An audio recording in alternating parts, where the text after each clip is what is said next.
¿Qué más? ¿La va a esperar acá hasta que termine? No, a las 8:30 me voy. ¿Hasta dónde? Así. A las 8:30, a las 9. Pero creo que estoy a las 9. Ah, Creo que yo me estoy a las 9. igual, ya voy a las 8:30 y digo allá a terminar. Porque lo vienen yo antes. Acá frío. Y 40 y como no sobra tiempo si te hubieran dado vuelta.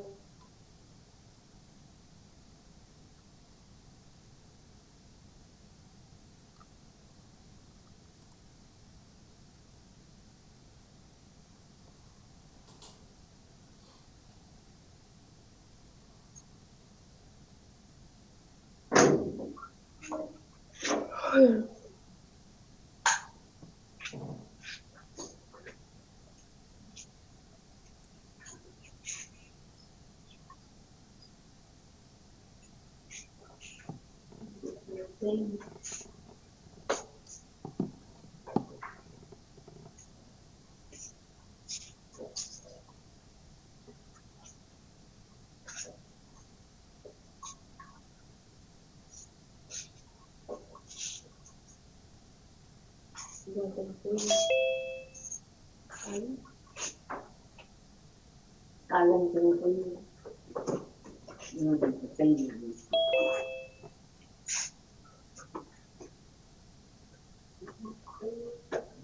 ¿Te sirve?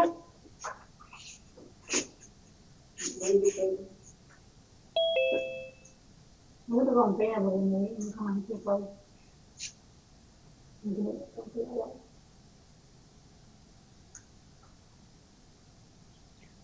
Hola, buen día.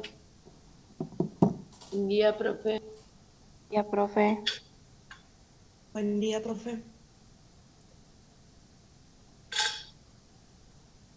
Bueno, vamos a iniciar hoy la charla final en lo que corresponde a este semestre, que es todo lo inherente a recién nacido, tanto en su aspecto normal como en sus aspectos patológicos. El último tema a abordar sería prematuro, ¿cierto? Ujú. Por favor, silencien todos sus micrófonos.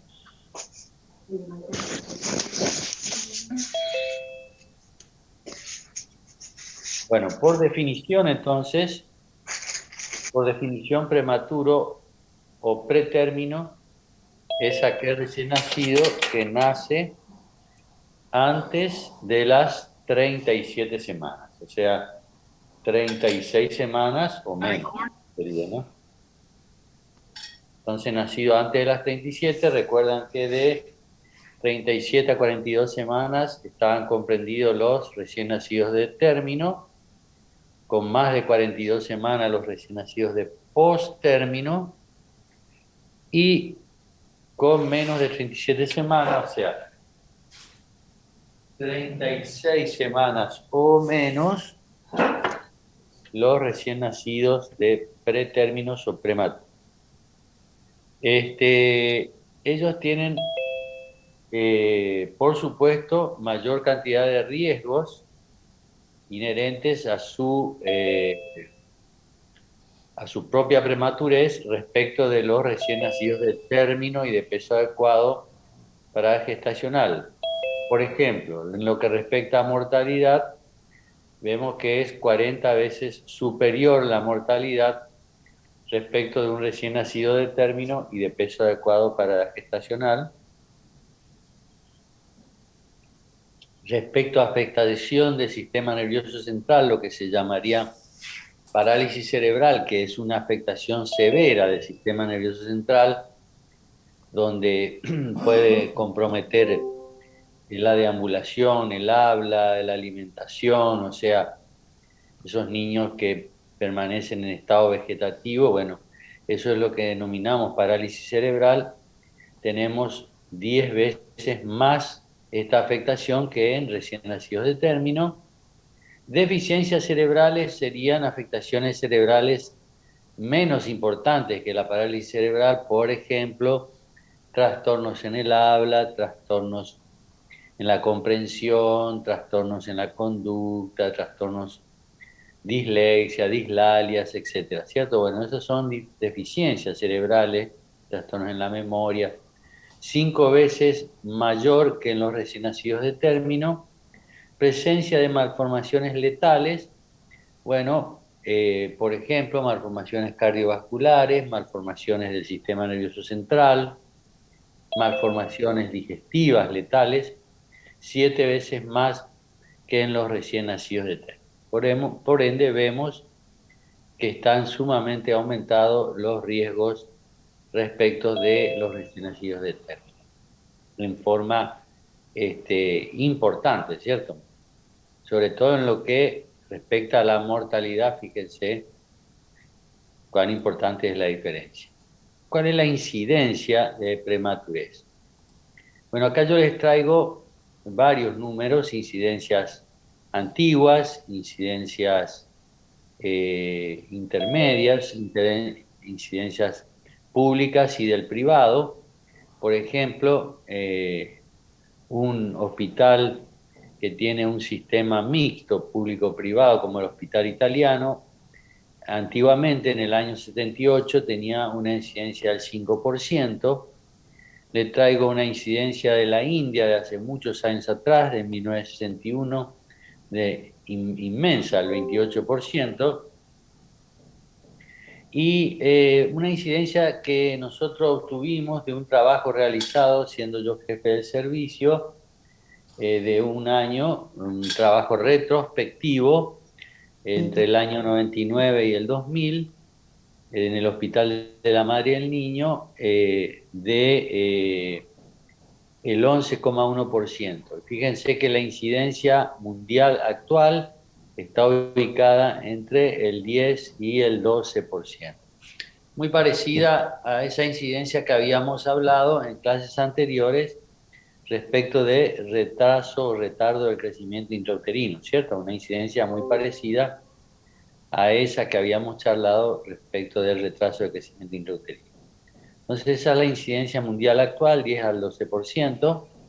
En ese entonces, en el año entre 99 y 2000, nuestra incidencia a nivel local, un hospital de cabecera donde se producen la gran mayoría de partos de nuestra provincia, era del 11,1, o sea que entraba dentro de los parámetros mundiales respecto de la incidencia de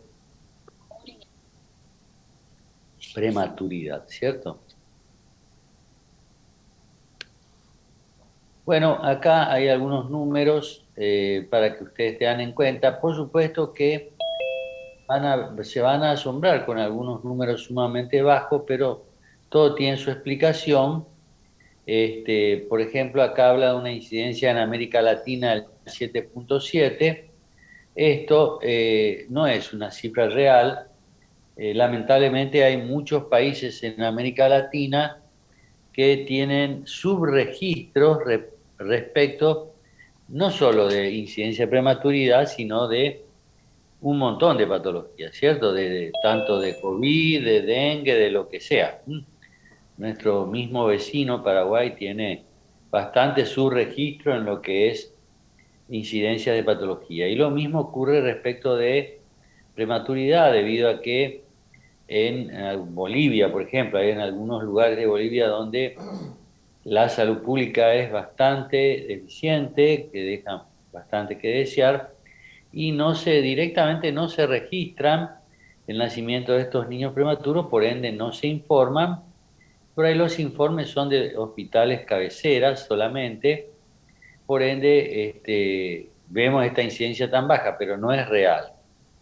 África, fíjense, 9,9, imposible. Son datos de la Organización Mundial de la Salud. Y también este es un altísimo subregistro, debido a que hay países en África que directamente no podemos registrar cuestiones básicas como nacimientos, defunciones, o sea, mortalidad infantil y demás, menos que menos vamos a tener reportado incidencia de prematuridad, ¿cierto? Así que realmente no son datos fidedignos, pero bueno, se los traigo porque son datos proporcionados, estos obtenidos del boletín de la Organización Mundial de la Salud. Estados Unidos, fíjense si esta es una incidencia real, con datos reales, tal vez el número más exacto. ¿Por qué? Porque ellos tienen un sistema de report que es absolutamente fidedigno y centralizado. La centralización de información se realiza en Atlanta respecto de todos los nacimientos del país, que son reportados mes a mes, y de allí surge también la incidencia de los recién nacidos prematuros en cualquier sitio del país. Fíjense su incidencia 10.6, ¿cierto? Dentro de los rangos más o menos normales de prematuridad a nivel mundial. Europa 5.9, bueno, este es un dato absolutamente real, pero ¿por qué ocurre en Europa estas cifras de 5.9? Una incidencia relativamente baja, ¿cierto? Porque Europa es un país de personas viejas. O sea, prácticamente la población joven de Europa ha tomado desde hace unos años atrás ya la conducta de no tener niños, ¿cierto? Y prácticamente no hay una gran incidencia de nacimientos, por ende, al disminuir la incidencia de nacimiento, disminuye el número de prematuros y ellos están en 5.9. Igual que Oceanía, ¿cierto? Oceanía comprende Australia, Nueva Zelanda y otras zonas cercanas. Ellos también tienen, aparte de tener una población no tan numerosa, tienen un muy buen registro, ¿cierto? Como ven, números muy parecidos a Europa, tienen un muy buen sistema de salud y realmente tienen estos números son reales, una incidencia de prematuridad bastante baja, 5.8, ¿cierto? Vamos a ver un poquitito unos números acá respecto de incidencia de mortalidad respecto por edad gestacional, presencia de secuelas en los mismos grupos y qué pasa por mortalidad por peso, ¿cierto? Mortalidad por peso.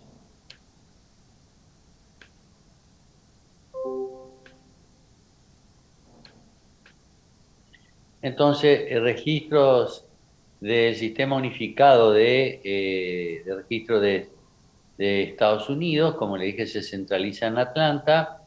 Tenemos en 24 semanas o menos una mortalidad que va entre el 36 a 42%, de 25, entre 25 y 26 semanas ya, perdón, lo que estoy diciendo es sobrevida, ¿cierto? 36 a 42%.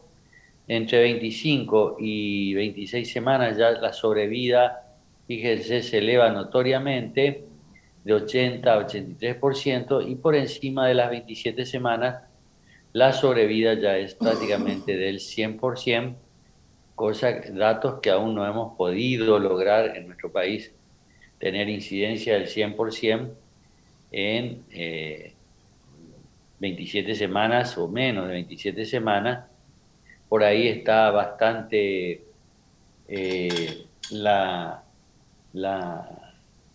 mortalidad de nuestro país, la distribución por semanas de edad gestacional no es uniforme debido a que la complejidad de los servicios que se dedican a atender prematuros tampoco es uniforme, no tenemos la misma capacidad de manejo de recién nacidos muy prematuros en Formosa como lo tendría algún centro de Capital Federal, como por ejemplo el lugar donde yo me formé como neonatólogo, que es la Maternidad Sardá, que es uno de los referentes de la neonatología del país. Esta mortalidad que ustedes ven acá, sobrevida que ustedes ven acá, es real, ¿cierto? En menores de 27 semanas el 100%. O sea que acá en nuestra provincia todavía no estamos ni cerca de esa cifra. Respecto de secuela en los mismos grupos, sabemos que si bien están sobreviviendo cada vez recién nacidos prematuros más pequeñitos, con menor peso y menor edad gestacional, las secuelas son importantes, ¿cierto? Y como vemos, en 24 semanas o menos, tenemos aproximadamente un 40 a un 50% de secuelas serias, como daños cerebrales severos, parálisis cerebral, ceguera bilateral, que es la retinopatía del prematuro. Bueno, o sea, secuelas severas, ¿cierto?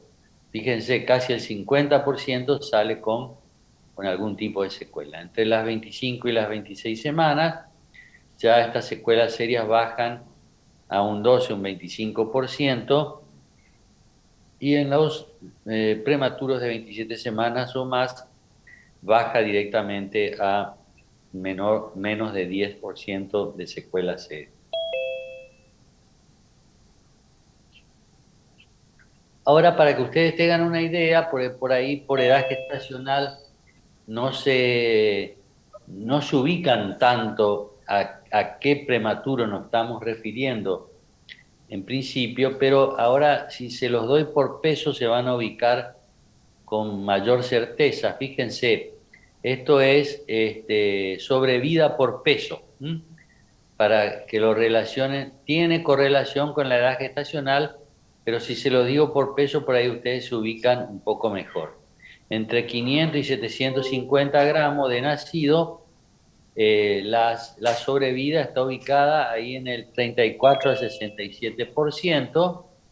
Arriba de los 700 gramos y hasta los 1000 gramos, ya la sobrevida va del 66 al 87%, y por encima de los 1000 gramos prácticamente en centros importantes de manejo de prematuro, incluso los números podrían parecerse a algunos servicios centrales de neonatología de nuestra provincia, entre 1000 y 1250 gramos, prácticamente ya en centros de referencia vive el 100%, ¿cierto? Por encima de los 1000 gramos. Es muy baja la mortalidad en algunos centros muy específicamente preparados para el manejo de prematuro, de recién nacido en general, pero sobre todo el prematuro. Por encima de los 1000 gramos ya prácticamente la sobrevida es del 100%. Esto para que se ubiquen, pues por ahí por edad gestacional no se ubican demasiado, pero sí uno le menciona por peso, ¿cierto? Esta es también una publicación de la Organización Mundial de la Salud, y está hablando de sobrevida a nivel mundial ya.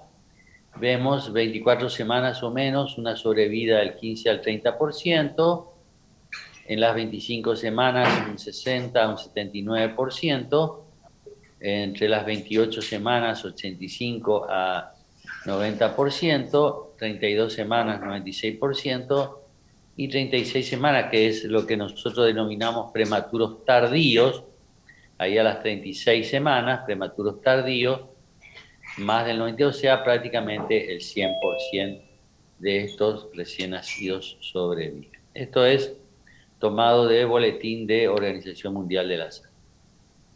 Ahora vamos a hablar un poquito de causas de la prematurez. Siempre existen distintos factores. Los primeros factores que vamos a mencionar son los factores preconcepcionales. ¿A qué se refiere preconcepcional? Yo ya los mencioné también para retardo de crecimiento intrauterino. Son factores que intervendrían en la génesis de prematuros antes del embarazo mismo, ¿cierto? O sea, antes que una mujer se embarace, ya hay factores que pueden condicionar la futura presencia de un prematuro. ¿Cuáles son estos factores preconcepcionales, antes de la concepción?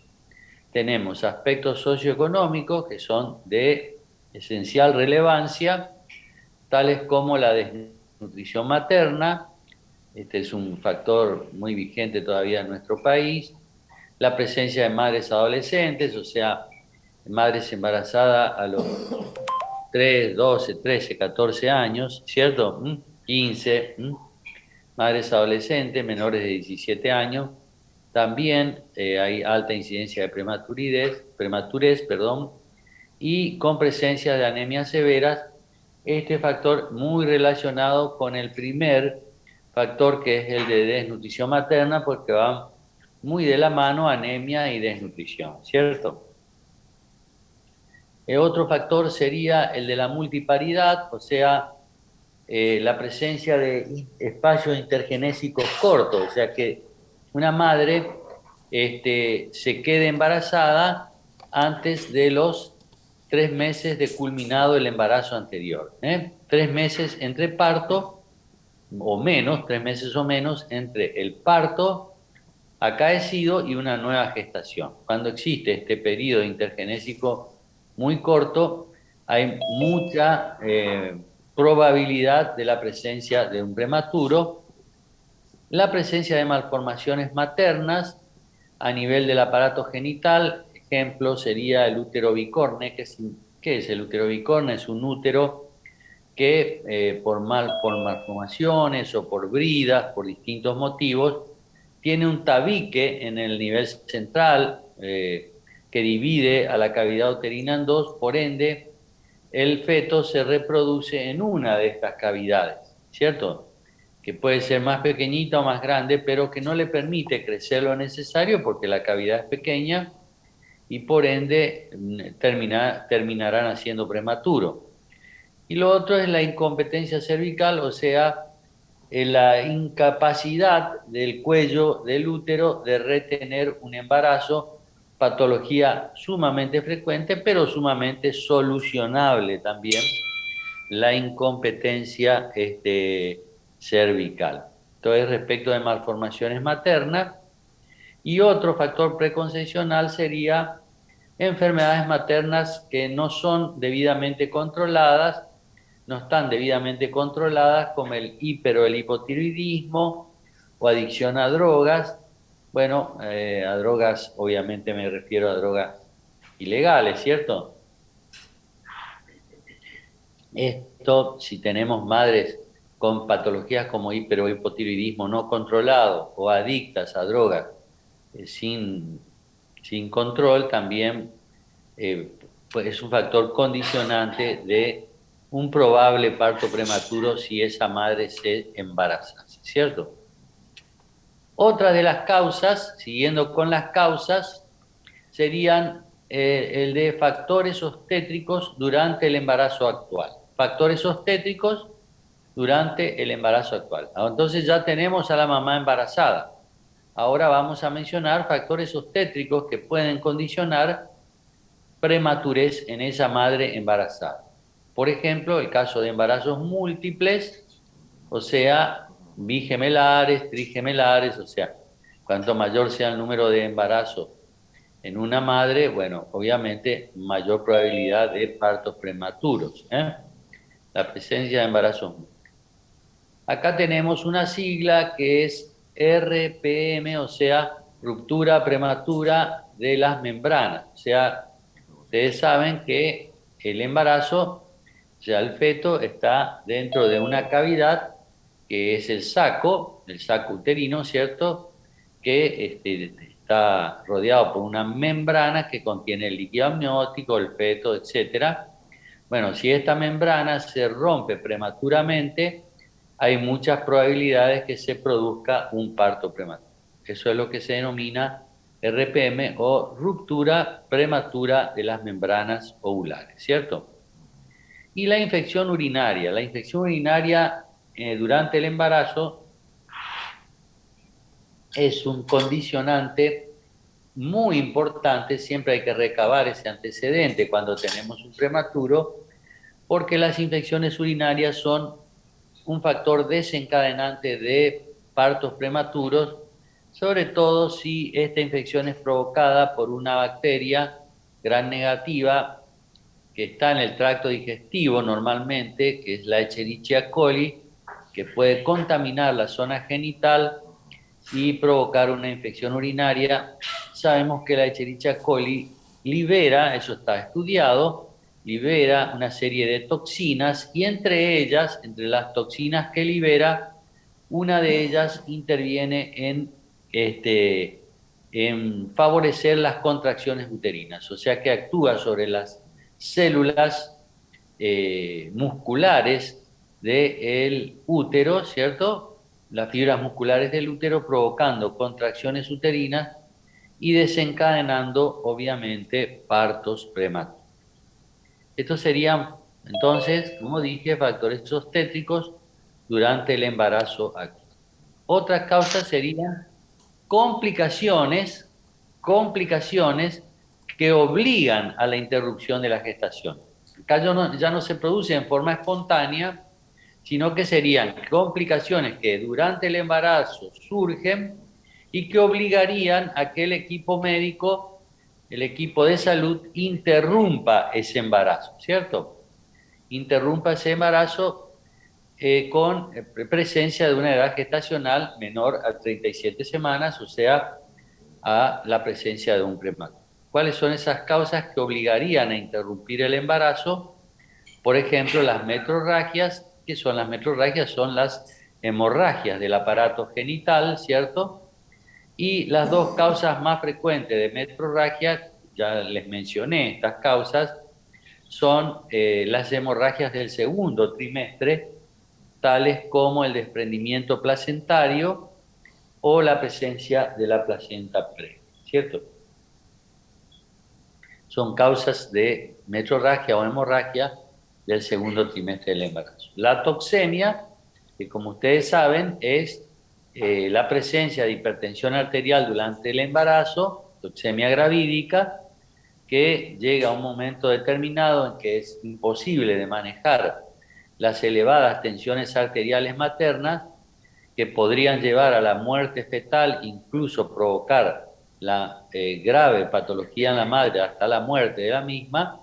Entonces es cuando no se puede ya manejar estas crisis hipertensivas en la madre, lo que se denomina toxemia, con presencia de preeclampsia incluso y de eclampsia. Bueno, esto nos obliga a la interrupción del embarazo.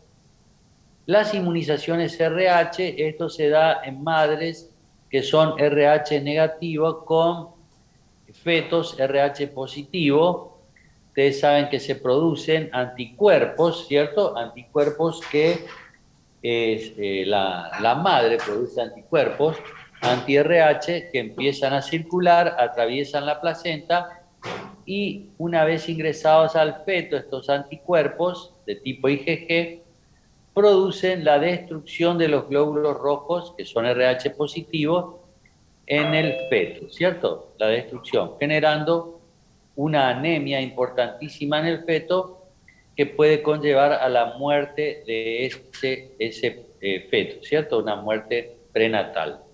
Por ende, si este fenómeno se da marcadamente, obliga entonces a la interrupción de este embarazo y obtenemos así un producto antes de tiempo, o sea, un prematuro. Y la diabetes también es una patología que por distintos motivos saben que produce la diabetes junto con la toxemia, o sea, la hipertensión genera lo que se denominan vasculopatías. Si esta diabetes gestacional genera vasculopatías importantes, puede conllevar a la muerte perinatal, por ende a veces obliga a la interrupción del embarazo antes de tiempo y la obtención de un parto prematuro. Otro de los factores son factores fetales, ya inherentes al feto, tales como infecciones adquiridas durante la gestación. Ya hablamos de estas infecciones adquiridas, tales como el Chaga, la toxoplasmosis, VIH, la rubiola, la hepatitis B, el herpes, ya está la toxo, ¿cierto? Bueno, todas estas infecciones adquiridas durante la gestación pueden desencadenar partos prematuros, ¿cierto? Desencadenar partos prematuros. Estas infecciones adquiridas durante la gestación. Malformaciones congénitas en el feto, tal es el caso de, por ejemplo, Un ejemplo claro es la hidrocefalia, o sea, el aumento desmedido del perímetro craneano del feto intraútero, que a veces es tan desmedido que obliga a la interrupción del embarazo y la obtención de un bebé prematuro. Y el tercer punto son las iatrogenias médicas, o sea, que son acciones inadecuadas, desde conductas inadecuadas desde el punto de vista médico, o sea, por ejemplo, cuando se utiliza demasiado la tecnología como la ecografía, que tiene un margen de error que a veces es importante. Ustedes saben que cuando todos estos equipos son operadores dependientes, o sea, si el operador no tiene la suficiente experiencia como para manejar y evaluar los resultados obtenidos a través de la ecografía, puede cometer errores. Y por ahí termina realizando valoraciones de edades gestacionales que le dan, qué sé yo, un feto de término y se decide, por ejemplo, una intervención quirúrgica, un parto quirúrgico, una cesárea, y resulta que se obtiene un bebé prematuro, ¿cierto? Entonces las iatrogenias médicas también son generadoras de partos prematuros. Bueno, ahora vemos en este cuadro los pasos ante la presencia de prematurez, las acciones, los medios y los objetivos que vamos a conseguir mediante lo que vamos resolviendo de acuerdo a los pasos que vamos siguiendo desde la detección de un prematuro hasta el nacimiento del prematuro, o sea, todas las acciones, los medios que utilizamos y los objetivos que utilizamos una vez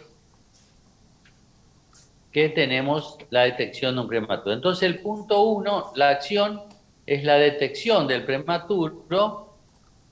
Detectamos un prematuro, los medios para la detección, bueno, son los indicadores de riesgo, que ya hablamos cuáles son los indicadores de riesgo: multiparidad, madres con hábitos tóxicos, hipertensas, diabéticas, todos los indicadores de riesgo que pueden hacernos detectar precozmente, o infecciones urinarias a repetición en la madre, que pueden hacernos indicar o detectar precozmente un prematuro.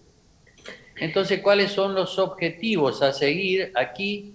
Bueno, posibilitar la terapia antenatal ante la presencia de estos indicadores de riesgo. Y tenemos una madre hipertensa, bueno, realizar todas las medidas necesarias como para estabilizar la presión arterial y de esta manera posibilitar el no nacimiento de un bebé prematuro, ¿cierto? Entonces detectamos el indicador de riesgo, realizamos la terapia antenatal y de esta manera evitamos un parto prematuro. Una vez detectado, detectamos la presencia de un prematuro que inicia un trabajo de parto, ¿cierto? Que inicia el trabajo de parto, sería la segunda parte. Bueno, la acción es tratar de detener el parto, de detener ese parto prematuro. ¿Qué medios vamos a utilizar para detener ese parto prematuro que está en ciernes o en vía de producirse? Con la utilización del reposo absoluto de la madre y el uso de algunos fármacos que inhiben las contracciones uterinas. Hay muchos, no los voy a mencionar, no vale la pena, ¿cierto? Pero hay fármacos que, colocados a la madre, estando en reposo y a veces incluso requiere internación, hay fármacos que detienen estas contracciones uterinas y por ende detienen el trabajo de parto. ¿Y cuál es el objetivo con estas medidas? El objetivo con estas medidas es prolongar la gesta, ¿cierto? Prolongar un poco la gesta y de esa manera mejorar el peso y la madurez fetal de este bebé para tratar de acercarlo lo más que podemos a el término, ¿cierto? A las 37 semanas, y de esta manera no tener problemas ulteriores. Ahora, si ya no podemos detener ese parto, y sigue en curso, a pesar de que la madre realizó reposo y utilizamos los fármacos necesarios, es necesario que ya realicemos maniobras tales que puedan provocar la maduración del pulmón del feto, madurar el pulmón fetal. ¿Cómo hacemos esta inducción a la maduración pulmonar? Bueno, lo hacemos con medicamentos. Los medicamentos utilizados obviamente son los corticoides, o sea que le inyectamos a esa madre una serie de corticoides, generalmente de corta y de larga acción en forma conjunta, ¿cierto? Y con esto 3 dosis habitualmente, una dosis cada 12 horas de corticoide, y con esto inducimos con esta maniobra la maduración pulmonar. De última, ¿cuál es el objetivo de madurar el pulmón de este feto? Disminuir una patología muy frecuente en el prematuro que lo conlleva a una alta morbimortalidad, tal cual es la enfermedad de la membrana hialina, ¿cierto? La enfermedad de la membrana hialina se produce por inmadurez de los pulmones del feto y generalmente lo conllevan a que si no realizamos la previa maduración pulmonar y una vez nacido el prematuro, maniobras adecuadas tales como la asistencia respiratoria mecánica o el uso de una sustancia como es la sustancia surfactante, estos bebés terminan falleciendo, ¿cierto? Entonces, y a pesar de que a veces realizamos todo esto, termina falleciendo lo mismo por inmadurez pulmonar. O sea que es muy útil esto de la maduración pulmonar. Ahora, ya el paso subsiguiente, ya nace el bebé, no pudimos frenar el trabajo de parto, realizamos la maduración pulmonar y ya se produce el parto. Entonces, tenemos que asistir al parto con técnicas de protección fetal. ¿Cuáles son las técnicas de protección fetal? Una de las maniobras de protección fetal es decidir que el parto no se haga por vía vaginal, sino preferentemente por vía quirúrgica, o sea que realizar una cesárea, ¿cierto? Un parto quirúrgico que es la cesárea. ¿Por qué? Porque de esta manera el bebé tiene menos traumas en todo lo que es el trabajo de parto y obtenemos de esta manera por vía quirúrgica un prematuro con menos agresión, ¿cierto? O sea, que ¿cuál es el objetivo? El mínimo trauma obstétrico. Como por ejemplo también en las maniobras de recepción, la pronta sección del cordón antes de los 30 segundos, el trasladarlo rápidamente a la sala de recepción, el tener siempre compresas calefaccionadas para que no se nos injurie por frío el prematuro, porque el prematuro se injuria térmicamente mucho más rápido que un recién nacido de término, pero tiene menos capacidad de retener temperatura, ¿cierto? De mantener temperatura corporal. Pues entonces todas estas técnicas se denominan técnicas de protección fetal y es para minimizar el trauma obstétrico. Y como último punto ya tenemos la presencia de nuestro prematuro, el cual obviamente ha sido trasladado prontamente a un servicio de unidad de cuidados intensivos neonatales, y ustedes ya saben, con incubadora de transporte y todos los recaudos necesarios, los medios, la asistencia inmediata de ese recién nacido. ¿Con qué objetivo? De reducir la asfixia de ese recién nacido y favorecer el ulterior crecimiento y desarrollo normal del mismo sin daños importantes, sobre todo a nivel del sistema nervioso central. Esos entonces son los pasos a seguir.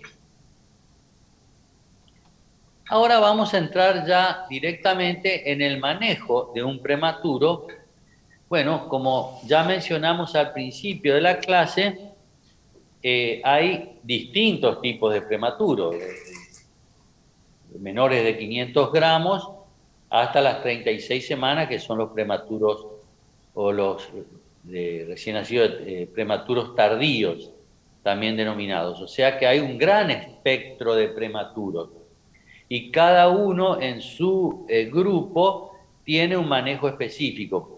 Entonces no podemos hablar del manejo de cada grupo de prematuros de acuerdo a la edad gestacional porque sería interminable esta clase. Entonces lo que vamos a hacer es vamos a tomar el prematuro más frecuente y aquel al cual tenemos que apuntar para que sobreviva prácticamente más del 90% de ellos, más del 90%, el 100% si podemos, que son fundamentalmente los prematuros menores de 31 semanas o menores de 1.500 gramos, que son los que se llevan la gran incidencia en cuanto a incidencia de prematuridad. Entonces, a ese grupo nos vamos a referir acá cuando hablamos de manejo del prematuro de muy bajo peso al nacer, o sea, menores de 31 semanas o menores de 1.500 gramos. Entonces, tenemos acciones específicas en cada área donde los vamos a manejar, ¿cierto? Primero, tenemos que abocarnos a la atención de ese prematuro en la sala de parto. Tenemos algunos recaudos especiales para el manejo de estos prematuros en la sala de parto. En su momento, este primer punto que ustedes ven acá, nosotros habíamos tomado en el servicio,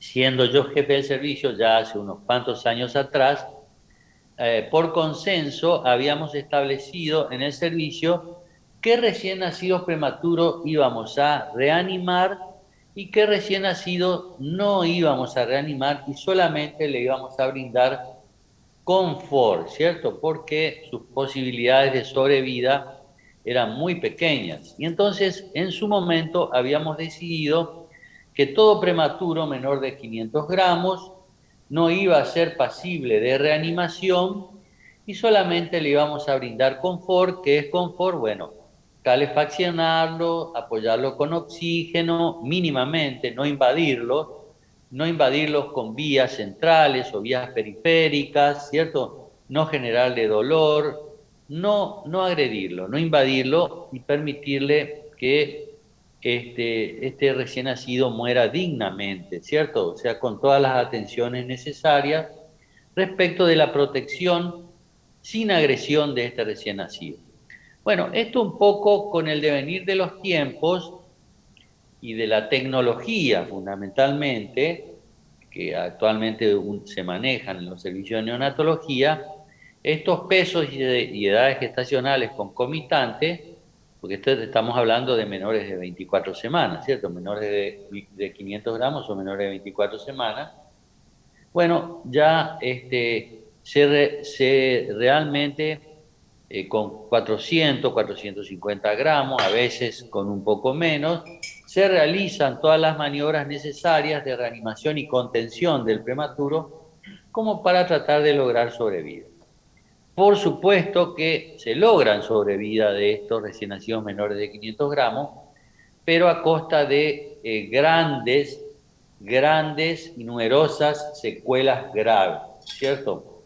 Es muy raro que estos recién nacidos menores de 500 gramos, hablo de 400, 350, 400 gramos, no queden posteriormente con secuelas severas a posteriori, ¿cierto? Pero bueno, se ha decidido debido a que se ha mejorado mucho en cuanto a todo lo que es tecnología para contención de estos prematuros, reanimarlos y contenerlos.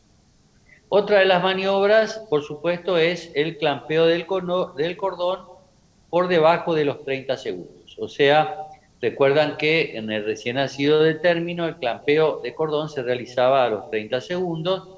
Bueno, obviamente en este tipo de bebés, en estos prematuros, el clampeo, estamos hablando de 31 semanas o menor de 1.500 gramos, no se confundan con los de 500, ¿cierto? El clampeo de cordón se hace antes de los 30 segundos, diríamos en forma inmediata, posterior al nacimiento, se clampea y se secciona el cordón para trasladarlo rápidamente al sector de recepción y realizar las maniobras necesarias que haya que realizar. Cuidar todos los aspectos para estar preparados para una eventual reanimación, puesto que está demostrado que los prematuros tienen o padecen más asfixia perinatal, y por ende pueden nacer con necesidades de requerir una reanimación inmediata al nacimiento. Por ende tenemos que tener absolutamente preparados todos los equipos como para realizar una reanimación. Ya ustedes conocen del tema porque hemos hablado de recién nacido asfixiado y de la reanimación de un recién nacido. Así que no voy a insistir sobre el tema. Uso siempre de compresas calefaccionadas por este tema que les mencioné de que ellos pierden más rápidamente temperatura, se injurian térmicamente en forma mucho más rápida que un recién nacido de término. Por ende, siempre las compresas tienen que estar calefaccionadas y su traslado a la unidad de cuidados intensivos neonatales tiene que ser prácticamente inmediata y siempre en incubadora de transporte adecuadamente calefaccionada y a veces apoyados con oxígeno, ¿cierto? Siempre, nunca van a trasladar en brazos hasta el servicio de neonatología a este tipo de recién nacido, siempre en incubadora de transporte con todo el apoyo que sea necesario, ¿cierto? Una vez que lo tenemos instalados a estos recién nacidos en la unidad de cuidados intensivos, tenemos que accionar sobre ellos, tenemos que actuar sobre ellos para permitirles su sobrevida. Entonces, de lo primero que vamos a hablar es de el aporte de líquidos, que obviamente va a ser endovenoso por su edad gestacional. Ellos no succionan, no se alimentan por succión. Entonces, necesariamente le tenemos que colocar una vía que preferentemente va a ser una vía central. Recuerden cuál es la vía central por excelencia en estos recién nacidos. ¿Cuál es?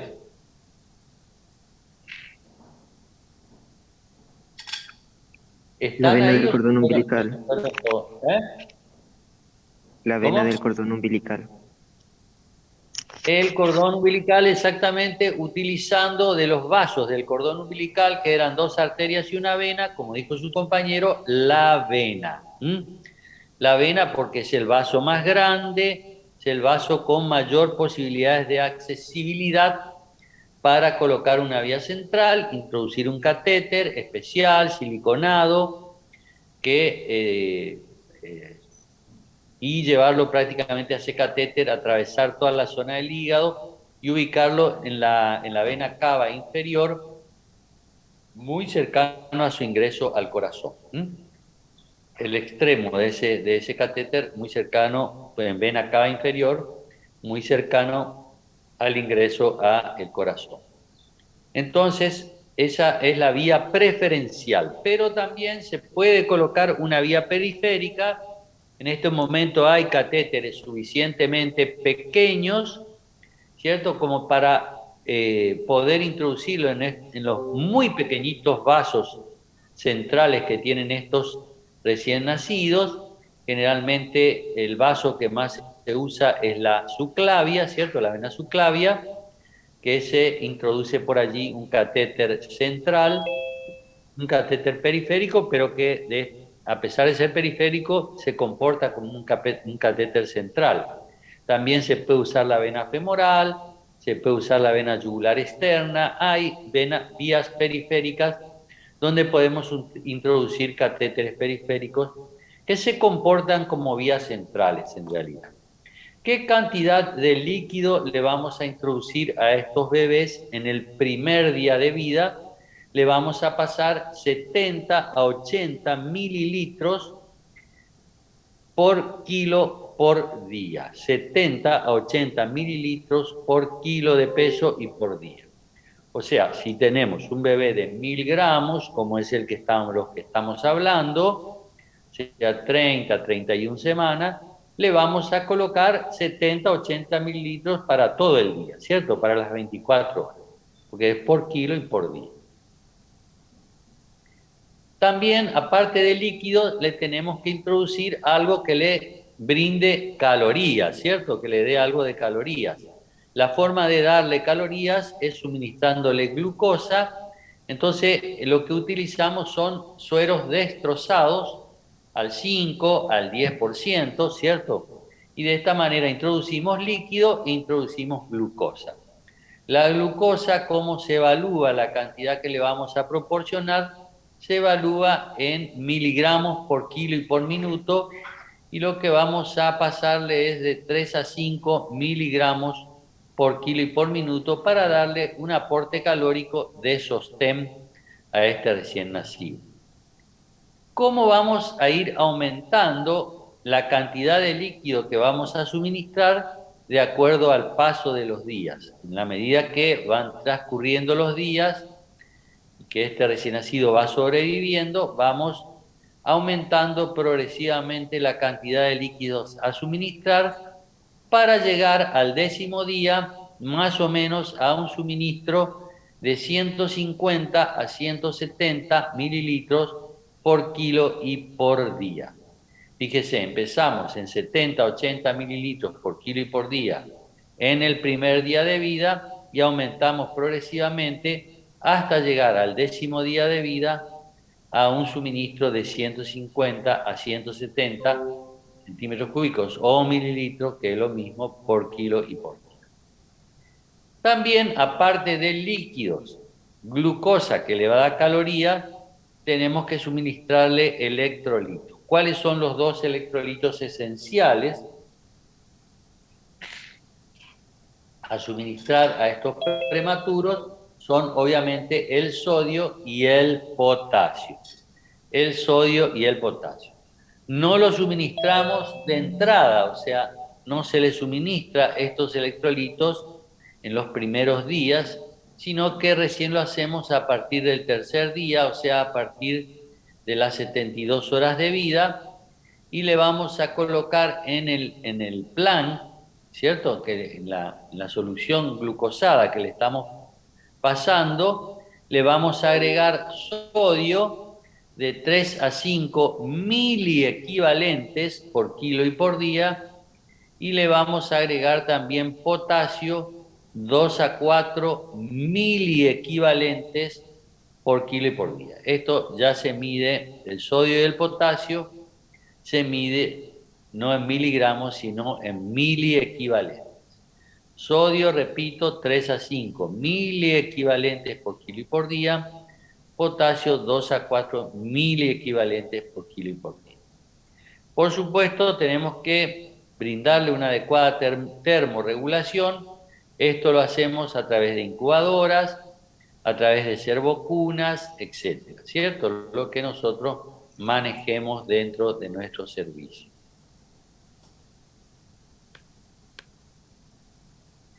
Seguramente nuestro recién nacido, cuanto más prematuro es, mayores probabilidades de dificultad respiratoria va a presentar.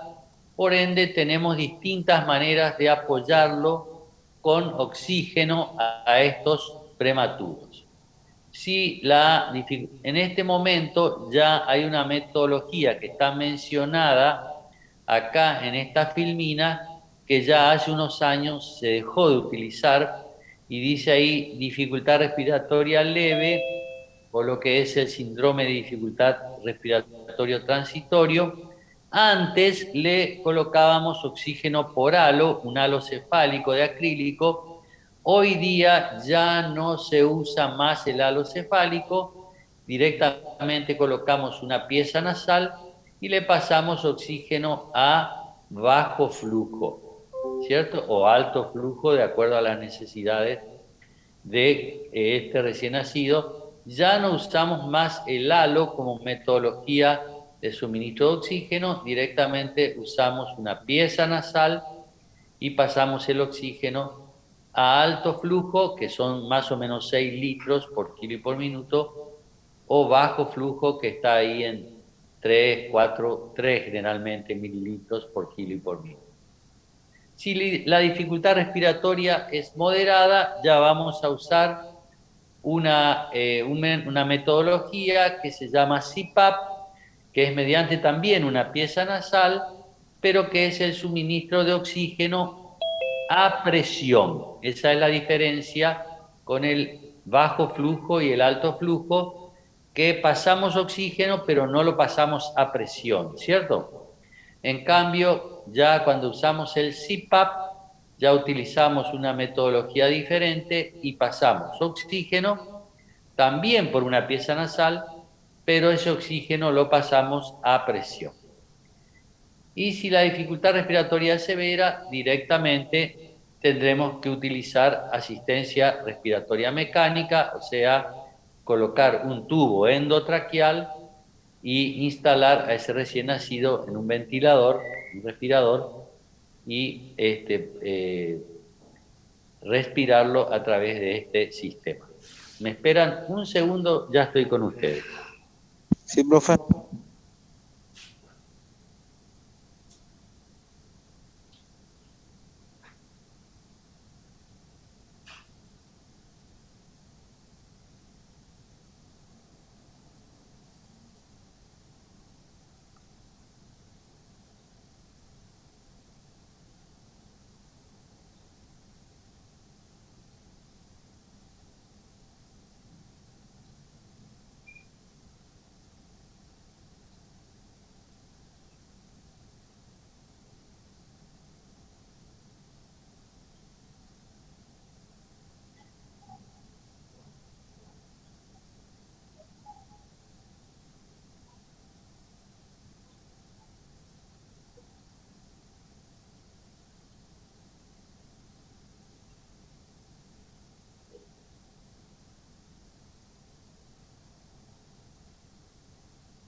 Entonces, estas son las metodologías diferentes que podemos utilizar ante la presencia de un prematuro con dificultad respiratoria. Como les dije, ya hay algunas que se dejaron de usar, figuran acá en la filmina, pero se dejaron de usar, como es el halo, ya no se utiliza más. Y se pasó a usar bajo flujo y alto flujo utilizando una pieza nasal. También tenemos que pensar en la nutrición de nuestro recién nacido prematuro. Tenemos que brindarle macronutrientes y micronutrientes. Dentro de los macronutrientes tenemos que brindarle energía, o sea, calorías. Para que pueda crecer este recién nacido prematuro, tenemos que llegar a aportarle 130 calorías por kilo y por día. O sea, ¿cuánta cantidad de calorías debemos darle a un prematuro para que éste pueda crecer? 130 calorías por kilo y por día. Podría ser una pregunta de examen, ¿cierto? ¿Cuántas calorías debemos darle a un prematuro para que éste pueda crecer? 130 calorías por kilo y por día. También tenemos que brindarle proteínas, 3.5 a 4 gramos por kilo y por día. Tenemos que brindarle grasas también a razón de 3,5 gramos por kilo y por día. Y este tipo de grasas tienen que ser ácidos grasos esenciales. No cualquier ácido graso, sino ácidos grasos esenciales, tales como el ácido araquidónico, linoleico, linolénico, omega 6, omega 3, omega 9, ahora han aparecido nuevos omegas, ¿cierto? Todos estos se denominan ácidos grasos esenciales y son los que debe recibir un prematuro. También tenemos que brindarle micronutrientes, aparte de los macronutrientes.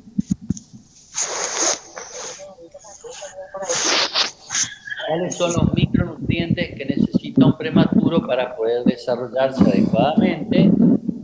La vitamina E a razón de 20 a 30 unidades internacionales por día, la vitamina A razón de 1500 unidades internacionales por día, la vitamina D a razón de 400 unidades internacionales por día, el ácido fólico, 50 microgramos por día, calcio, 200 miligramos por kilo por día, fósforo, 100 miligramos por kilo por día, zinc, 0,5 miligramos por día, cobre, 20 microgramos por día, magnesio, 5 miligramos por día.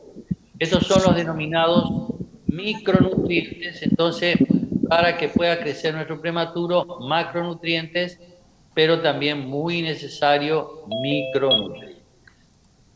También tenemos que suplementarlo con hierro, porque ellos normalmente, como no les permitió pasar todo el hierro necesario a través de la placenta de la madre al feto a través de la placenta, porque no tuvieron tiempo por menor edad gestacional, generalmente van a requerir soporte de hierro. En los menores de 1000 gramos, generalmente a razón de 3 miligramos por kilo y por día, y entre los 1000 a 1500 gramos, que son el grupo que estamos hablando ahora, 31 semanas, 1000 a 1500 gramos, 2 miligramos por kilo y por día. Bueno, y una vez que llega un determinado periodo, ya tenemos que iniciar en nuestros prematuros la alimentación enteral, o sea, a través de la vía digestiva del prematuro. ¿Cómo lo vamos a hacer? Normalmente tratamos de hacerlo lo más precozmente posible, dentro de las primeras horas o días de vida. Aparte de la hidratación parenteral que tienen, colocarles una sonda para poder empezar a alimentarlos por vía digestiva. La sonda puede ser nasogástrica o orogástrica, o sea que puede estar colocada a través de la nariz o a través de la boca. ¿Ustedes qué dirían que preferiríamos, qué vía preferiríamos utilizar para la colocación de la sonda a un prematuro? La boca. Claro, la vía orogástrica, pero esta tiene su explicación, no es al azar. ¿Por qué? Porque recuerden que el recién nacido, y cuanto más el prematuro, son respiradores nasales exclusivos, ¿cierto? O sea que ellos saben respirar por la nariz, y si le tapamos con una sonda un orificio nasal, le podemos generar dificultades respiratorias. Por ende, es preferible usar la vía orogástrica. Y el modo de alimentación es por gavage. ¿Qué es el gavage? Es colocar la sonda orogástrica suspendida, colocar la leche, que generalmente va a ser leche materna exclusiva, en una jeringa, conectarla a la sonda y dejar sobrelevada esa jeringa para que pase en forma por gravedad, no empujar con el émbolo, de la jeringa el volumen de leche a pasar, sino que por gravedad vaya yendo hacia el estómago, cayendo al estómago. Ese es el método de gavage, así se llama, gavage, en el francés. En la medida que el prematuro va tolerando los volúmenes que le vamos aportando, vamos aumentando progresivamente el volumen, y como les dije, tiene que ser leche materna de su mamá, o puede ser leche de banco, la leche materna de banco, pero leche materna exclusiva, ¿cierto? Aproximadamente cuando cumplimos las 34 semanas o llegamos allí a los 1850, 1900 gramos, ya está maduro el reflejo de succión-deglución, o sea que el bebé coordina adecuadamente la succión con el tragar, con el deglutir. Antes de las 34 semanas ese reflejo no está del todo presente, Y si intentamos darle por succión a un prematuro, podemos conseguir que simplemente se ahogue, que la leche pase a la vía respiratoria y se nos complique, ¿cierto? Entonces, tenemos que esperar que llegue a las 34 semanas, por lo menos allí a los 1900 gramos, para poder empezar a probar aporte por succión, ¿cierto?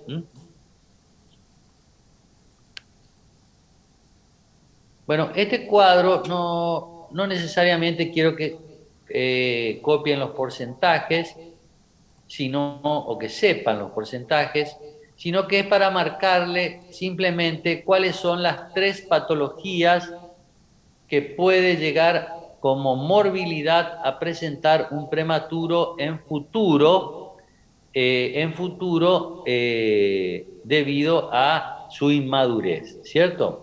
Las 3 patologías más frecuentes del prematuro que puede llegar a presentar, y cuanto más prematuro es, más probabilidades tiene de presentarlas, son: la primera, esta que dice HIC, hemorragia intracraniana, o sea, que hace sangrado a los ventrículos cerebrales, lo que, como se darán cuenta, les va a traer en el futuro serias complicaciones a nivel del sistema nervioso, con daños futuros que pueden ser menores o mayores.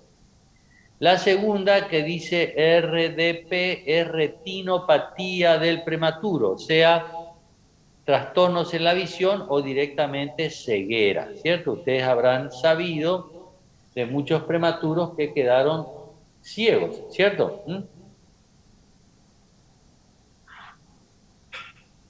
Esto debido Profe, a la... Sí. ¿y eso a qué edad más o menos? O sea, ¿a qué edad le agarrarían esos síntomas? O sea, esas patologías. Esa patología ya desde muy pequeñito, estando incluso internado, ¿cierto? Porque Lo yo que tuve pasa es que a mellizos partir... prematuros. ¿Cómo? Porque yo tuve mellizos prematuros de 35 semanas más o menos. Y uno Claro, tenía bajo pero... peso y el otro no. Claro, pero fíjate que vos estás hablando ya de prematuros tardíos, seguramente no necesitaron demasiado oxígeno. Y ustedes saben que la retinopatía del prematuro generalmente está provocada por el pasaje de concentraciones excesivas de oxígeno, ¿eh? Cuando Ah, uno pasa oxígeno a concentraciones excesivas, no necesarias, termina generando esta patología en el prematuro, la retinopatía. Pero ya a partir de uno tiene que empezar a vigilar retinopatía a partir de las 31, 32, 33, 34 semanas, empezar a realizar fondo de ojos seriados cada determinado tiempo para detectar tempranamente la retinopatía. ¿Por qué? Porque tiene tratamiento. El tratamiento actual se hace con disparos de láser y muchos de ellos terminan corrigiendo este problema. La gran mayoría en este momento, son muy poquitos los que quedan con cegueras totales, salvo que hayan sido muy prematuros y hayan requerido mucho tiempo de asistencia respiratoria mecánica, o sea, de haber permanecido en un ventilador durante mucho tiempo, y eso por ahí puede llevar a necesariamente una retinopatía prematura. Pero si uno maneja concentraciones cuidadas de oxígeno, vigiladas mediante saturometría, ¿cierto? Y determinación de gases en sangre, y cuida ese aspecto, uno puede evitar la retinopatía del prematuro.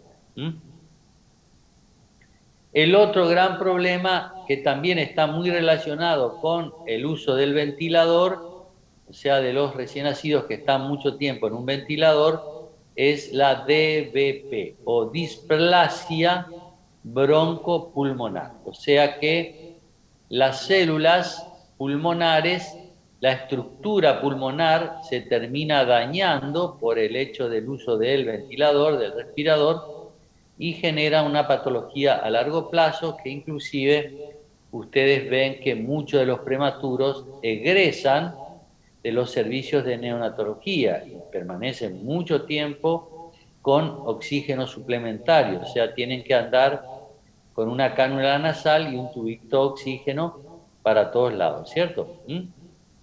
Eso se llama displasia broncopulmonar y es una patología bastante frecuente, por supuesto, secuelar, ¿no? Secuela de generalmente el apoyo ventilatorio con ventiladores en los recién nacidos muy prematuros.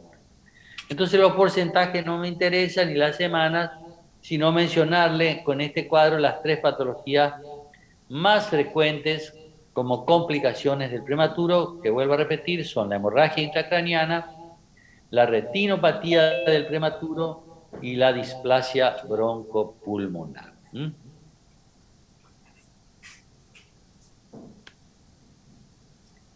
Entonces, ¿cuáles son los cuidados que tenemos que tener, o que fundamentalmente ustedes como personal de enfermería tienen que tener en estos recién nacidos, a los cuales denominamos de recién nacidos de muy bajo peso para su edad gestacional? O sea que son estos recién nacidos allí de 1000 gramos o menores de 1000 gramos, son los denominados recién nacidos de muy bajo peso para edad gestacional. Cuidados muy especiales de enfermería, cuidados responsables, oportunos, con compasión. Hay que recordar que estamos tratando con seres humanos, porque a veces son tan pequeñitos que uno se olvida que está tratando con seres humanos y cree que son muñequitos, ¿cierto? Son seres humanos, ¿eh? Cuidados muy atento al cuidado de la piel, porque su piel es muy finita, su epidermis es una película muy finita y a veces le pegamos telas adhesivas traumáticas. Cuando intentamos despegarle, realmente le arrancamos colgajos de piel y le dejamos directamente la dermis expuesta, ¿cierto? Le arrancamos pedazos de epidermis, hay que tener mucho cuidado con eso. Por eso hay que cuidar mucho el tipo de tela adhesiva que utilizamos, tipo hipoalergénicas y muy finas, y ser muy cuidadosos cuando despegamos la tela adhesiva en estos prematuros, ser muy cuidadosos para cuidar el aspecto de la piel, que también se daña muy rápidamente por apoyo, o sea, escaras de apoyo, o sea que muy importante la rotación de estos prematuros, rotarlos permanentemente de lugar, de superficie de apoyo, no siempre tenerlos en decúbito dorsal, sino lateralizarlos, colocarlos de cúbito ventral, o sea, rotarlos para que no se dañe su piel, ¿cierto? La posición del recién nacido, recuerden que ellos no tienen la capacidad muscular ni la fuerza necesaria como para poder mover solo su cabecita. O sea que si ustedes en la posición que lo dejan en la incubadora, allí quedarán todo el día si lo dejan así, ¿cierto? Y si ustedes lo dejan con la vía aérea acodada, le va a generar dificultad respiratoria porque lo posicionaron mal dentro de la incubadora respecto de su vía aérea, por ejemplo. Contactos mínimos, o sea, hay que tratar de tocar lo menos que se pueda al prematuro pequeño, al prematuro extremo. Tocarlo lo menos posible, pero sí observarlo mucho y monitorizarlo en forma continua. O sea, tiene que estar muy monitorizado y muy observado, pero con contactos mínimos. Para eso hay que, si uno coloca un monitor a un recién nacido, ya sea prematuro o no, debe colocar estos monitores con las alarmas correspondientes de máxima y mínima y observar los monitores.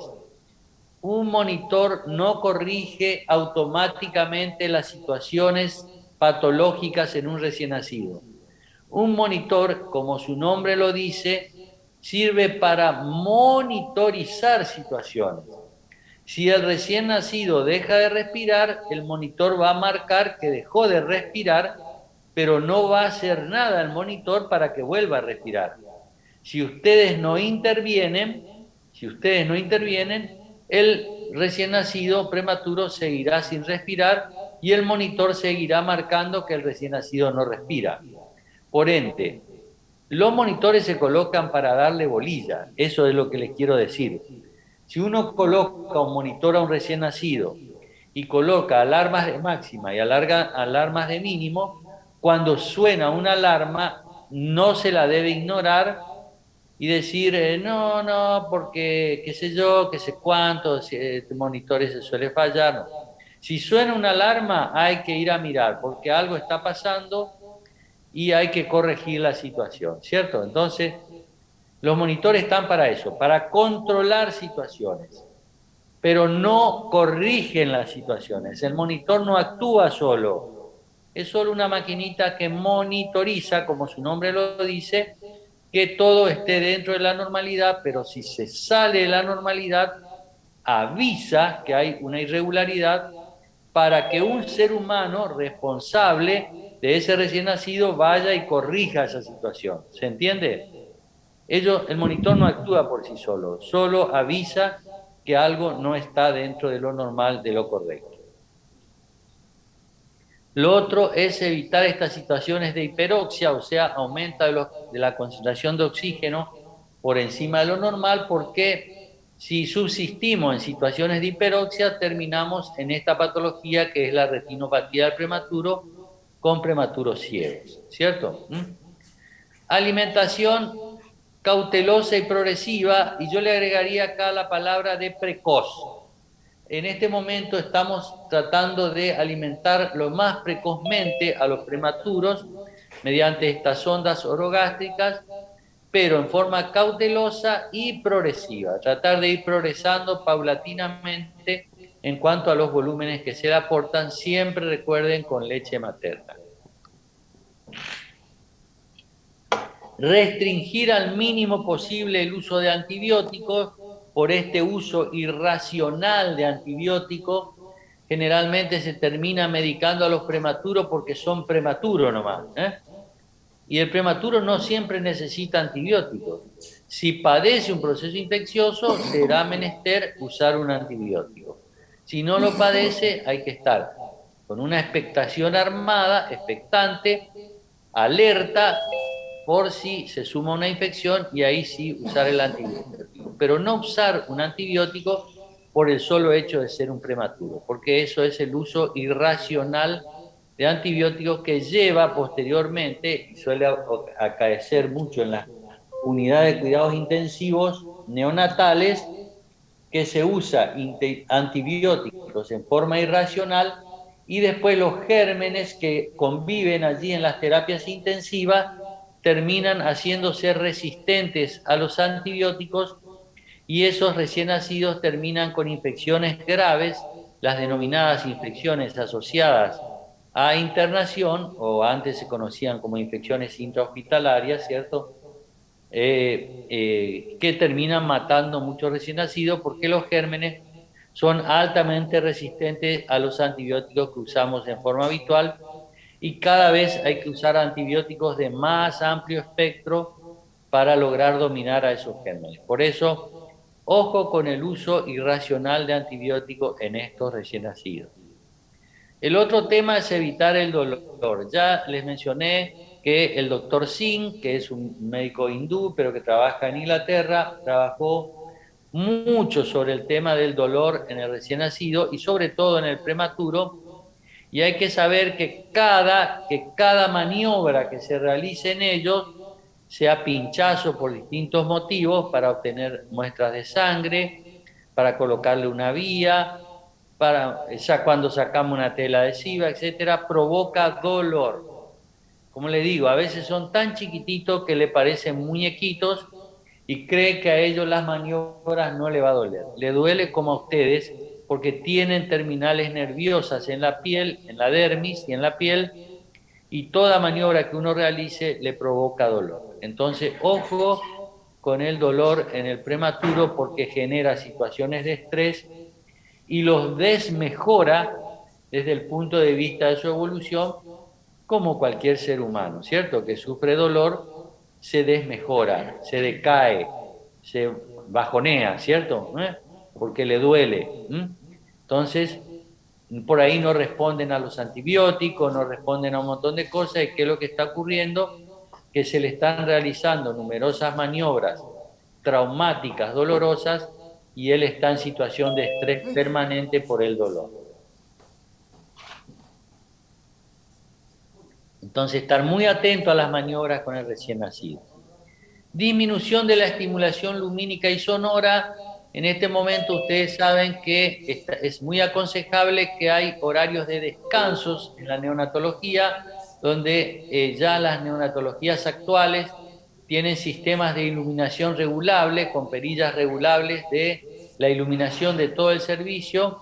Llega un momento que se baja la iluminación de todo el servicio, incluso no se dejan prendidas las luces de la incubadora para que el bebé pueda descansar, ¿cierto? Solamente permanecerán muy iluminados o con mucha iluminación aquellos recién nacidos prematuros sumamente graves que requieren ser observados prácticamente en forma permanente. Pero los que están en situación de engorde, por ejemplo, solamente en esa situación de engorde, sin ya descomplejizados, bueno, ellos necesitan sus horas de descanso y hay que bajarle la estimulación lumínica y la estimulación sonora. Esto es, yo a mis residentes le hacía poner los oídos en las puertas de las incubadoras para que escuchen el ruido del motor de la incubadora. Es infernal, y se imaginan cuando anda mal la incubadora, ¿no? El motor de la incubadora hace un ronroneo y a veces un ruido infernal, que se imaginan el prematuro lo tiene que soportar las 24 horas del día durante 3-4 meses que está internado. Eso le genera un trauma sonoro importante, ¿cierto? A ese recién nacido, por ende, escuchen, apoyen sus oídos en las puertitas de las incubadoras abiertas y van a escuchar el ruido que generan estas incubadoras cuando sus motores andan mal. Eso el recién nacido muy prematuro lo tiene que escuchar 360 de las 24 horas al día, todo el tiempo que estén internados, y eso es un trauma sonoro importante. Y lo otro que es permitir que la familia, el ingreso de la familia, antes se restringía mucho eso, el ingreso, se permitía solo ingreso de la mamá y el papá para ver a su prematuro y poder tocar a su prematuro. Con las medidas necesarias, de cuidados necesarios, en este momento se permite el ingreso de los abuelos, de los hermanos y de algún otro familiar para que puedan ver y si se puede tocar al prematuro, porque el contacto piel a piel del prematuro con sus familiares es muy beneficioso para la tranquilidad de él, disminuir su estrés, tranquilizarlo, lo que es el apego, ¿cierto? Lo que se llama apego.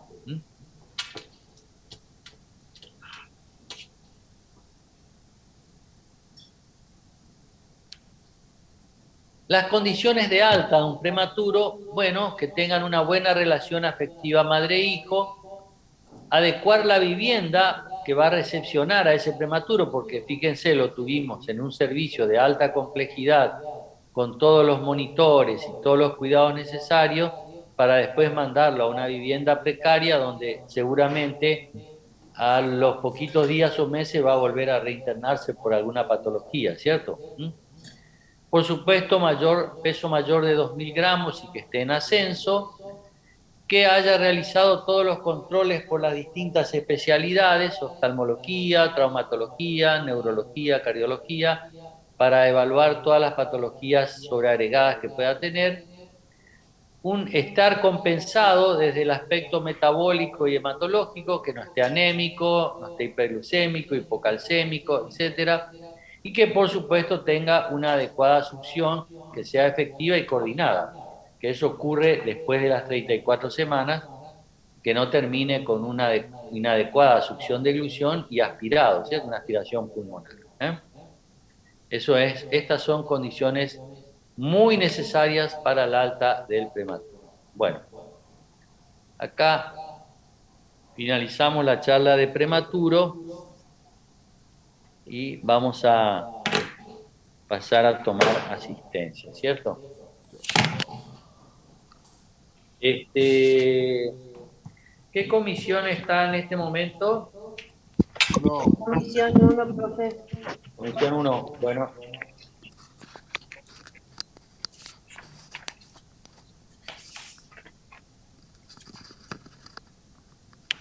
Saben, ya tienen la fecha de los parciales, así que no las voy a volver a repetir, ¿no?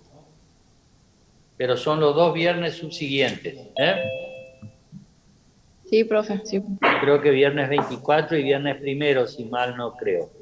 Ya saben el sistema, es por choice, habitualmente 10 preguntas, y vamos a ejercer el sistema de autocorrección, como dijimos, para que ustedes puedan, una vez finalizado el examen, ya tener los resultados y saber quién está aprobado y quién va a ir a fin de la cursada a los distintos recuperatorios, ¿eh? Acevedo y Ramón. Presente, profesor. Acosta Shirley. Presente, profe. Aguirre Natacha. Presente, profe. Ailán Edgar. Presente, profe. Alfaro. Presente, profe. Almirón. Presente, profe. Altamirano. Presente, profe. Álvarez Argañarás. Presente.